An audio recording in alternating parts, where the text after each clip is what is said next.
All right, welcome to another episode of the All American News Podcast. I'm Chris Driscoll, hanging in alone today, off our usual time.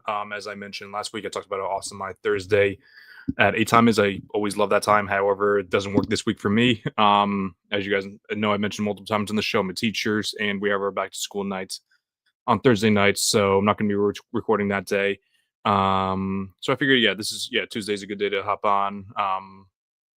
Happy Rosh Hashanah to my fellow, not fellow, but yeah, it's a Jewish holiday, so I've had off of school the past couple of days, and yeah, so had a free day. Figured I'd prep for a podcast, and figured I just do that, and that was also good day to do it because a good amount of news came out today, or not today, the past couple of days about the NBA, so figured have enough to talk about, especially when it's tough to grasp information when I'm writing solo. But two relatively big stories came out today, so figured that both of those would eat up a good chunk of time. But that being said, if I don't, that's okay too. But anyways, so the first one I wanted to talk about was the Fred VanVleet news. Unfortunately, he came out yesterday that he tore his ACL and will likely miss the entire season. It's more than likely at this point. It's pretty much it's almost guaranteed. Like 9 to 12 months is really um the timeline. And like best case scenario would be early June, would be the absolute best. And even if the Rockets make the finals, if they're good enough to make the finals, then probably best that they don't add in Van Vliet into that mix. But that being said, the chances of them playing in June, I'll bring that up later, is pretty slim. Because when you think about it, Van Vliet was not only he is very important to the Rockets. You really think about what they've been the past couple of years. They've been a team that like ever since Harden left, they were kind of tanking, kind of not. But then once Harden was gone, they decided they decided to rebuild and obviously did a relatively good job. Obviously, hiring Ime Udoka was huge. Giving Van Vliet big contract in the beginning seemed like it was a bit of a stretch. But that being said, he was definitely someone who he was definitely someone who was a good veteran there, and even this year decided to opt out of his player option and then just and decided to help his team out. So I ended up signing a 2-year, $50 million deal instead of the opting into his 43, just because he wanted to help the team. And unfortunately for his sake, won't be able to play basketball this year. So I'm interested to see how that works out. But because the Rockets, one of their main struggles that they've had, I would say like one of their bigger problems is probably their playmaking. Van Vliet was like the really main one helping with that. So having that five out there with Van Vliet, with Thompson, with Dylan Brooks and Jabari Smith Jr. sometimes, and even even if it wasn't Jabari, if it was Tari Eason instead, or even if they went with the double big lineup with Alperen Şengün and Steven Adams, they didn't bring that lineup out a lot just because Adams isn't really that durable anymore. But when they did, it was a very, very dominant lineup, especially on the defensive end. So maybe you'll be seeing more of that lineup this year. I feel like you might, especially when you consider all the options.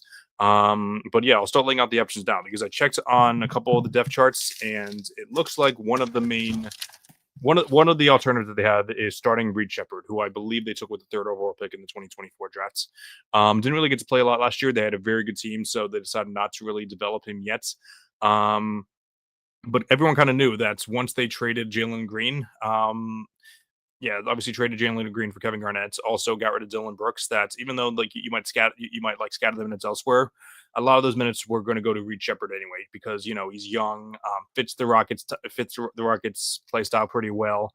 But I'm definitely I don't know what they're going to do with him because I would imagine to start the year they might put him at the point guard spot just because he is very, very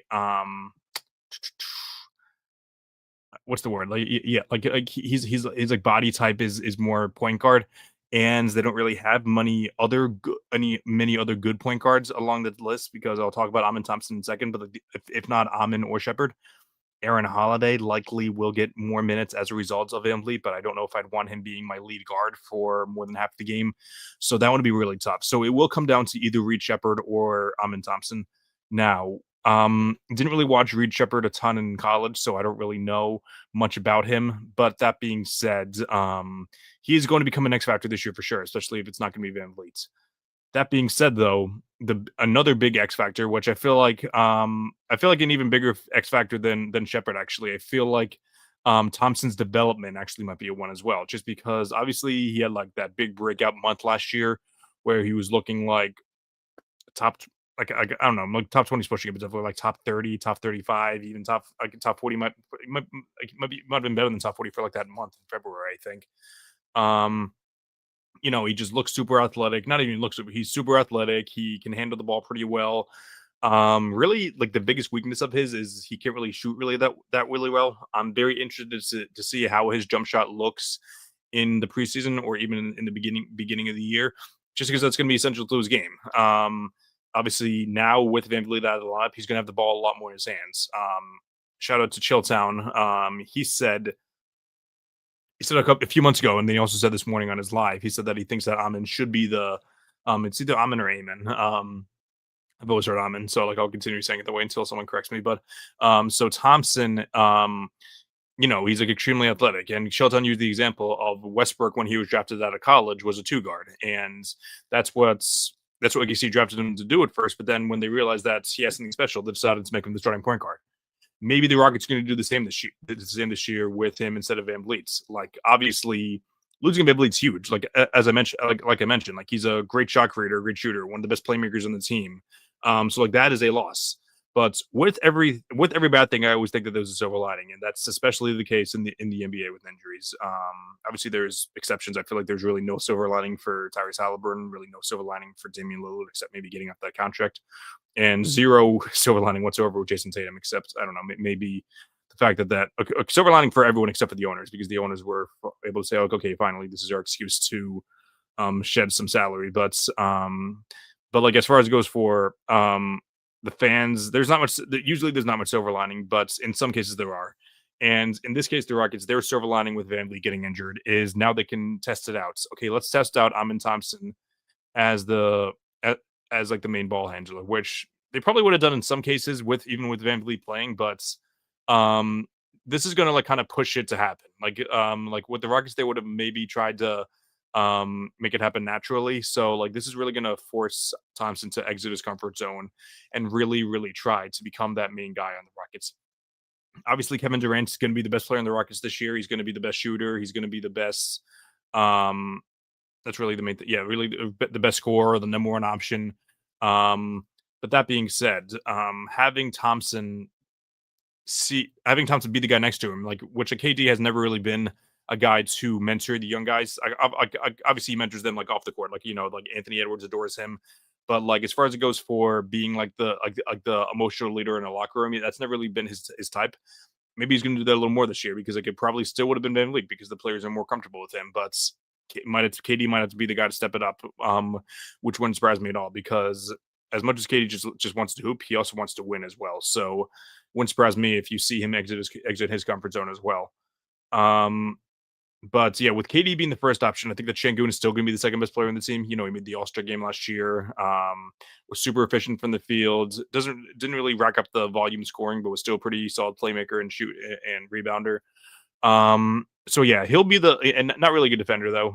It was mostly the guys around him, like Thompson, like Eason, and a couple other guys that were really, really helping him on that end. But that being, and even Steven Adams was like the guy who was like guarding the centers in certain lineups, and then Şengün was kind of able to be the roamer.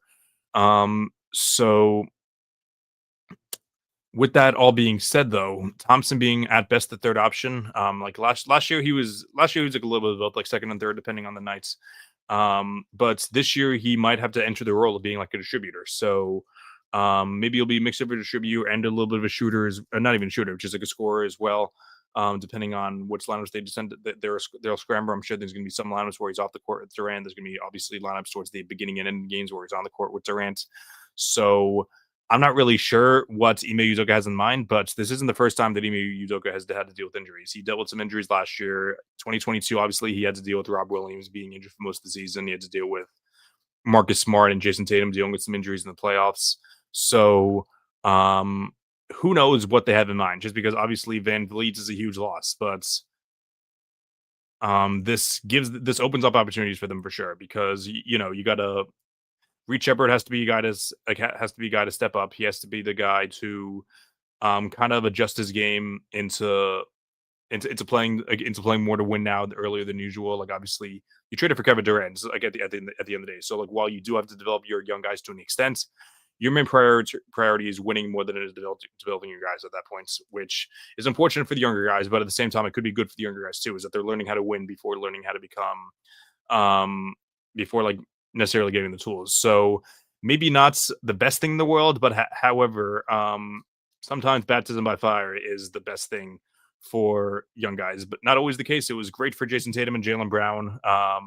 Wasn't great for guys like Jonathan Kaminga or there's other guys. There's other guys that I'm missing. I'm sure that were good rookies early, but it'll be interesting for sure. But just talk about the Rockets as a whole for a second, just because once they traded the day they traded for Kevin Durant was Game 7 in the NBA Finals, and later that night I got into an argument with Sports Fluent, producer of the show, about the Rockets and what their ceiling was. So he said their ceiling was second round exit, and I scoffed at him. I said, no, there's no way they can absolutely make the finals. Look at the recipe that they have.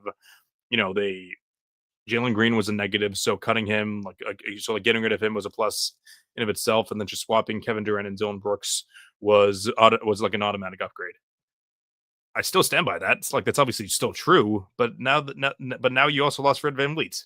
So that's kind of tough as well because Dylan Brooks was your main dirty work guy. So was VanVleet to an extent. So that's two dirty work guys that are kind of off the roster. Those are very important. Um, and as much as I love Kevin Durant, it seems like he has a curse everywhere where he goes. Not everywhere. It's only really been a couple places, but with Brooklyn, Kyrie, Kyrie ends up refusing to take the vaccine. James Harden ends up getting annoyed once they traded for him. We go further, obviously Phoenix, Chris Paul kind of broke down. They ended up trading for Beal, and even like their center depth got thin as well. Obviously trading Ayton for Nurkic, and they just got worse from that. So I don't really know. Obviously, like again, I'm a huge fan of KD. I'm a huge fan of his game. I'm a huge fan of the fact that he really only cares about playing basketball. Which now they say that he doesn't really just care about playing basketball. He also enjoys getting into Twitter fights. As much he denies that he doesn't like that, I think that deep down he secretly likes it. But I know that if he were to hear that, he would say, "Oh, what's your proof?" I don't have any proof. I'm just BSing, and not that I think it's not true though. But I feel bad for Kevin Durant though, just because obviously some of it might be his fault, given not the off court, some of the off court issues might be his fault. I don't know. I'm assuming they're not, but and some of the on the court issues are his fault too. 2022 when they got swept, he was a big reason for that. 2023 though, he played awesome in the first two rounds. 2024, what happened in 2024? I feel like I'm losing. Oh yeah, they got swept by the Timberwolves. I don't really remember. He didn't play great in that series, but neither did Devin Booker. And then this past year, he just got injured. The Suns were people like really underestimate how bad the Suns were this year. Like obviously they hear Kevin Durant and Devin Booker, they're like, oh, that's one of the best duos in the league. They're like the playoffs for sure. Maybe even win a playoff series. That should be the case. However, basketball has become a more complex sport. We got a comment. Golden State made a mistake in choosing to keep Draymond instead of KD. Is that what happens? I'm not saying. I feel like I always hear contradicting reports regarding that. Maybe not contradicting. I always feel like I hear like different reports regarding that. I don't know if KD necessarily had the mirror him stance, but I do know that Draymond Green is very important to the Warriors' success as well. Like obviously they'd be better off with KD instead of Draymond. But that being said, Draymond Green is in my opinion a very underrated player, which I'll talk about that in a second about Draymond Green. Not even in a second. I might talk about that towards the end of the show. But I agree. But if that were the case, I would say that KD staying should have been the priority instead of Draymond's. Yeah. So what was I talking about? Kevin Durant.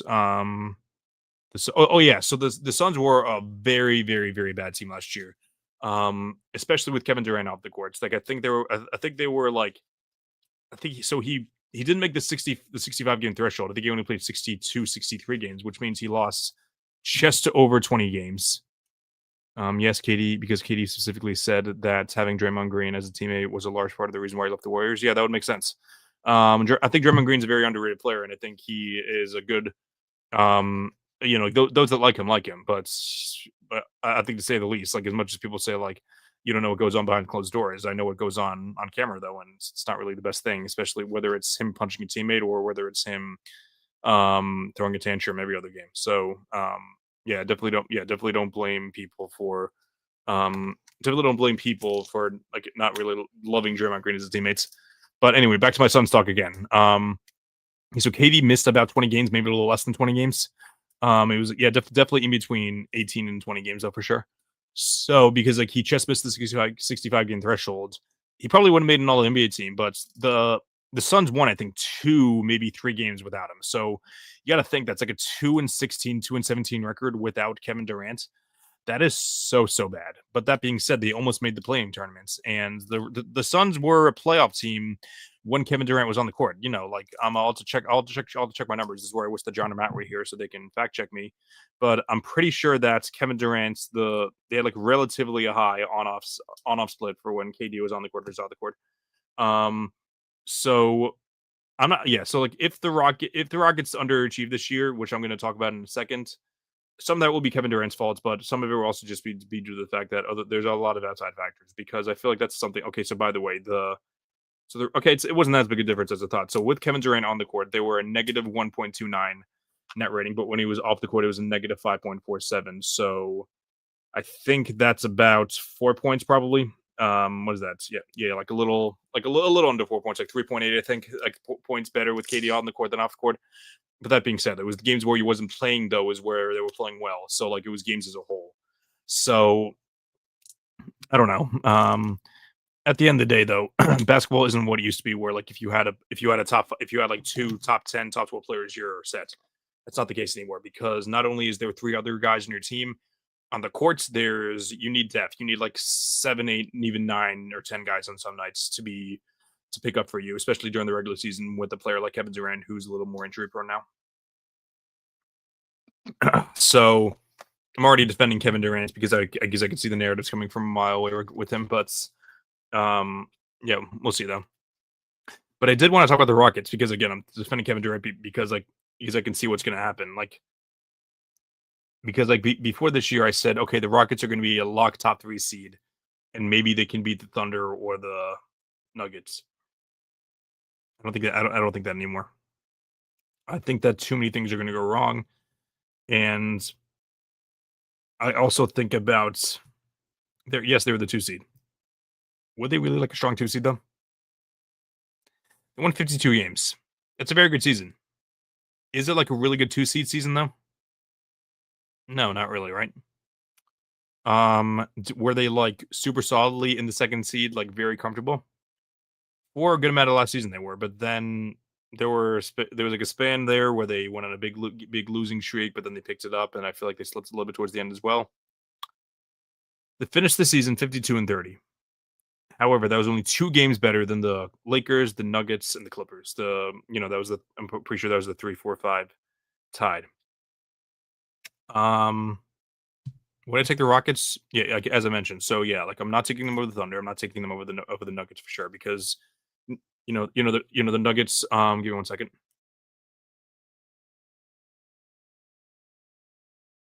The Nuggets are yeah, the Nuggets improved last year. First of all, they took the Thunder to 7 games, and then they improved their roster by because Michael Porter Jr. had a pretty high ceiling with on a game to game basis, but like for a full season, he's not someone you really want on your team, unless he's going to really go on that couple week stretch where you can't miss a shot. So Cam Johnson was the clear upgrade over that. Yeah, there is no chance I'm taking.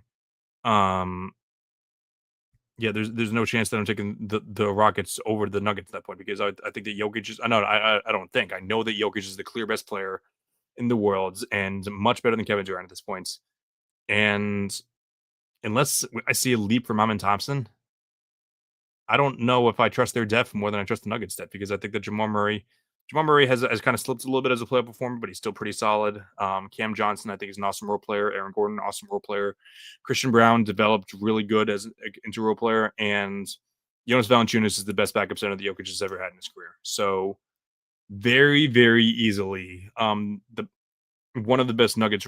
Oh yeah, and they also re-signed Bruce Brown as well, who was very important to the Nuggets championship run.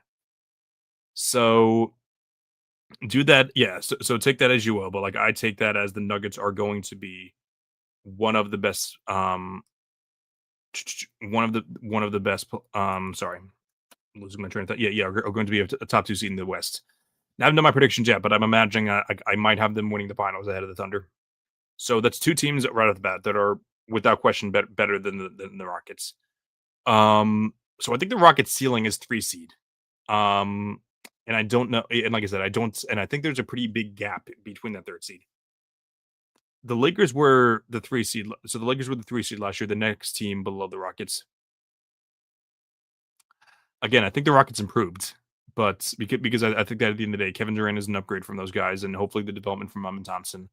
But you lost your two dirty work guys, and you lost one of your better scorers, even if he was considered like an overall net negative. That's different. That's different. So I don't know.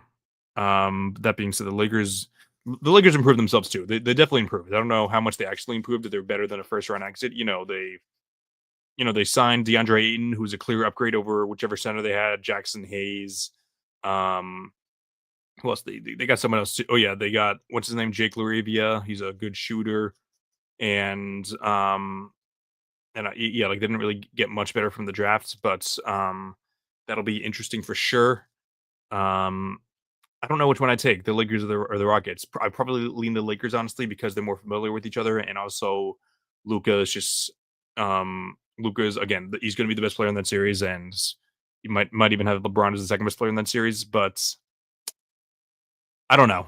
I'd probably just lean the Lakers, but I might take the Rockets instead.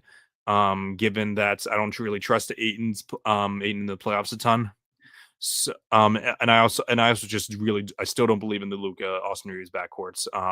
Defensively, they're just going to keep on getting cooked, and DeAndre Ayton's fine. Like I feel like he got a little overhated last year just because like first over used to be the first over. You were the first overall pick, and you were good for a couple years, but then kind of fell off. So I don't know where Ayton is at his career, but I could definitely see him kind of reviving his career with the Lakers, kind of like what Dwight Howard did in 2020. I'm not comparing him as Dwight Howard. Dwight Howard's obviously better at his peak, and obviously just different points in their career, but I don't know. And then they also signed Marcus Smart, who's going to probably help Austin Reeves and Luka Doncic with certain lineups. So it might be tough at the end of games, but maybe they close with Marcus Smart in certain situations so they can have Smart guard the point guards, and then Luka just guard like whoever the worst forward is because they're slower. So I don't know I don't know what the deal with that is, but I'd probably take the Lakers over the Rockets. Close, but I'd probably take the Lakers over the Rockets. Then the Clippers. The Clippers, I'm a little slow on. I don't really know what to think about them. Obviously, I think the Kawhi Leonard is a top 5, top 10 player in the league when fully healthy. I'll say top 10 now because I feel like top 5 might be pushing into that point. They got better. Brook Lopez is a much better backup center than whoever their back Ben Simmons. Zubac hopefully he gets better, but I feel like last year might have been a ceiling, but he was awesome. And then they traded Norm Powell for John Collins, so that'll be an upgrade defensively for sure. I don't know much offensively, and then they signed Chris Paul and Bradley Beal, who are two veterans. Those are all moves that I would like just signing Chris Paul on like a veteran deal, vet minimum deal for like a separate signing.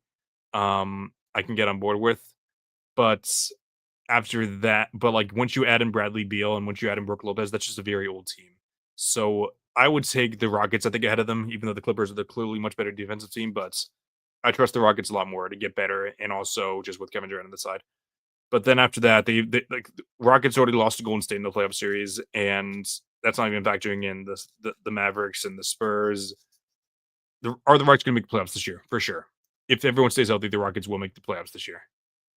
But their ceiling isn't as high as I initially thought. I thought their ceiling was championship, but I think their ceiling at this point is maybe conference finals, but probably second round exit.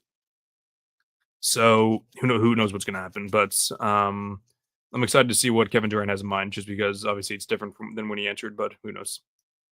The next thing I want to talk about, which probably won't last too long, but actually, who knows? I've talked about Jayson Tatum for more than half an hour in the past. It did last, not last summer, did it? This past summer, I did it 2 summers ago. Talked about Jayson Tatum pretty much the entire show. The day after Steve Kerr benched him the first time, because clearly benching him the second time, that was really ridiculous in the Olympics. But I'll talk a little bit about Jayson Tatum right now. So Jayson Tatum basically just went on a media tour today, going on the Today Show, First Take, NBA Today, and new article came out about him from the People magazine, in which he just talked about, both he and the article talked about his progress from tearing his Achilles back in May. I think it was May 11th, maybe May 12th. Yeah, it was May 12th, I think. So very, very unfortunate, obviously, that he did tear his Achilles, but based on what I'm reading and what I'm watching Tatum say and what I'm hearing his doctors say, it's looking pretty damn good. Because usually, a torn Achilles is like a death sentence for the year after. He, based on what I'm reading, what is it? The doctor who, so like I'm pretty sure, like the doctor who did Tatum surgery is like famous for being like the best surgeon. Excuse me. Being like the best doctor to fix the sorry to, yeah to like make Achilles healthier. And Tatum did in the best case scenario possible, where his doctor was already in New York, so they just drove him straight to the hospital, and then they did it right away. So between that and the fact that Jason Tatum is an absolute workhorse, he isn't just a workhorse though. He does it very, very smart, because up until now, Jason Tatum has been very, very durable, like not too injury prone at all. And he's never really overdone himself, because like maybe like someone could argue that he overdid himself in the playoffs, but because like someone said, like they mentioned that like he was nursing himself before he tore his Achilles. I don't really think I don't know how much you could put that on Tatum, but I'm very, very excited to see what happens, because there's a couple more quotes here. Um, one of them is, yes, so one of them is being that he's been rehabbing 6 days a week, and then yesterday he just got back on the courts. He tore his Achilles in May, by the way, and it's September 23rd. I don't know what the process what the process and thinking here is, but I trust Jason Tatum. I trust his judgment. I think that even though certain athletes get in their head too much with saying like, "Oh no, I can do it, I can do it, I can do it," which I'm sure that some of that has to do with Tatum, but not only, but like I also think that Tatum is a smart guy, and I don't think he's going to just blindly come back, because not only is he a smart guy with his basketball, I think he's a smart guy with evaluating his team. Like I know that he loves his teammates, he loves Jalen, despite what people believe. He loves Jalen Brown, he loves Derek White, he loves Payne Pritchard, and I don't know how he feels about Chris Boucher, who's probably their main offseason pickup besides him and Anthony Simons. Those, and then obviously Sam Hauser, like those are going to be like the main guys playing, in addition to their center rotation and Neemias Queta and Luke Garza. That's a roster. If Tatum's not there, they're like I've said it before. They were the second seed last year, and then they got rid of Porzingis, they got rid of Horford, they got rid of Drew, they got rid of Cornets, and yeah, I think those like the four guys they got rid of it in addition to Tatum. So like those five guys gone, the Celtics aren't going to be a good team this year. I know that some people will say like oh you have Brown and White, and then you have Simons, they could be a good team. They I'm sure they'll be better than I think, because like I for one think there's a world where like they're like a lottery team. Um even like a bad lottery team. Like I think there's a world there, just because like I really think the roster is really not good at all. That being said, you add Jason Tatum on that team, I 100% believe that they can overachieve. I'm imagining that Tatum, if he were to come back, it'd be like late February, early March is what I'm thinking. However, being back on the courts, holy crap! Like that's I don't even know what back on the court means. I'm like maybe just jogging back and forth. Maybe it's like just like shooting the ball once in a while. But is it really going to take what is it 5 more months? But yeah, like I don't really know what the thought process is there, but it's unreal. because like I'm sure part of this they might be considering certain things, like if the Celtics are going to be, like I said, they're going to be like a very low end lottery team, then yeah, they might bring Tatum back, but only play him like 10, 12 minutes a night. But if they're like the 4 or the 5 seed, no, 4 or 5 is pushing it. They're like the 6, 7 seed, and they decide to bring Tatum back. Why not? Just see what he has, and then see how much he can raise this team ceiling. I don't really know what to think about with Jayson Tatum, but what I do know is that Jayson Tatum is a workhorse. What I do know is that Jayson Tatum, there's no one that loves the game more than Jayson Tatum, and I think that Jayson Tatum is going to be. I think he's going to be very, very similar. I think he's going to be close to like 85, 90% of what he was. I think more than 90% of what he was, honestly. And his doctor said that he doesn't think there's going to be any issues with him gaining his strength back. It was something that he said he doesn't think he's ever seen it before. So take that as you will. There's certain things, obviously there's certain things you want to believe, but you really can't believe it until you see it. But and I know I'm 100% biased, but I 100% think that there is a way that Jayson Tatum comes back nearly exactly what he was. Not sure.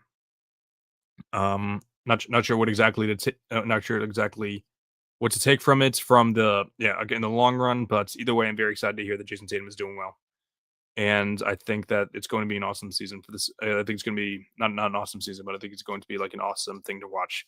Jayson Tatum coming back. Have we really watched the Celtics? We haven't really got to watch the Celtics without Jayson Tatum yet. So regardless, I'm still very excited to see what happens. All right, short show today, as I mentioned. But very, very excited. Yeah, very, very exciting news, as I mentioned, for Jayson Tatum.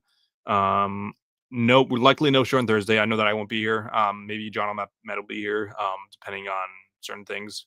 But episode 96. We have episode 100 right around the corner next couple weeks from now. I'll have to check my calendar to see when the exact date will be. But like we'll have the exact date soon, and we'll have exactly what we're talking about because I'm very, very excited for it. But this has been another episode of the All American Hoops podcast. Make sure to follow me on all social media platforms at All American Hooper on TikTok and Instagram, and at American Hooper on Twitter. Be sure to catch me on NBA Max on Sunday nights. Keep on saying Sunday. On Wednesday nights, so tomorrow night, I'll have NBA Max with Sports Fluence, with Ori from Hoop Social, and with Jalen Carter Music. And be sure I forgot to mention, actually, the top 100 came out, or like part of the top 100 in ESPN came out this morning. So unfortunately, we don't have the show for that this week, but we'll be talking about, assuming we talk about that tomorrow in NBA Max.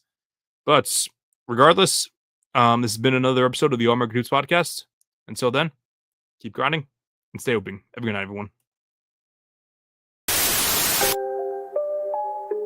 Oh, Canada. Put on a suit, drink water, don't drink and drive. Hey, man, call your mother. It means nothing. It means nothing. Nah, they lying to you. It's about the money. Now you're more fluent.